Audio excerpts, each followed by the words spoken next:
कंसराज क्या बात है, क्या चिंता है? तो कंस कहने लगा, नारद जी जब मैं अपनी बहन को विदा कर रहा था तब आकाशवाणी हुई, जो मेरी बहन के गर्भ से 8वां पुत्र होगा वो मेरा काल होगा। उसी समय नारद जी बोले, अब तक कोई पुत्र पैदा हुआ या नहीं हुआ? तो कंस कहने लगा, अगर तुम कुछ देर और पहले आ जाते तो तुम्हें भी देखने के लिए मिल जाता पुत्र, अभी वापस कर दिया मैंने। नारद कहने लगे, तुमने वो क्या वापस कर दिया है? हाँ मैंने वापस कर दिया। तो कंस कहने लगा, हमारा तो आत्मा काल पुत्र है, जो पुत्र है तो देवकी के गर्भ से 8वां पुत्र होगा वही हमारा काल होगा। तो नारद जी बोले, अब तुम्हारी मौत निश्चित है कंसराज। उसी समय नारद ने एक कमल का फूल लिया,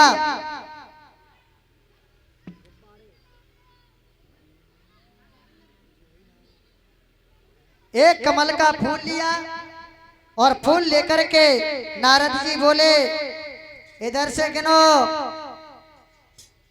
1 2 3 4 5 6 7 8। फूल में पंखुड़ी कितनी है? बोले 8। दोबारा से गिनो, 1 2 3 4 5 6 7 8। कितनी है? 8। अब उल्टी तरफ से गिनो, 8 7 6 5 4 3 2 1।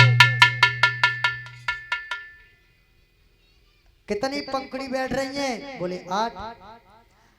8वीं पंखुड़ी 8वां पुत्र पहला हो सकता है और अब पहला पुत्र 8वां हो सकता है। कंसराज इतना भय मत करो, पुत्र को ले आओ। जैसे ही नारद जी ने कंस को समझाया,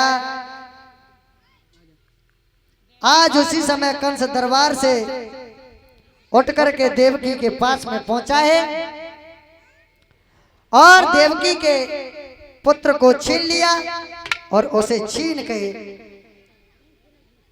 जैसे ही मारा है तो वो बच्चा मर गया।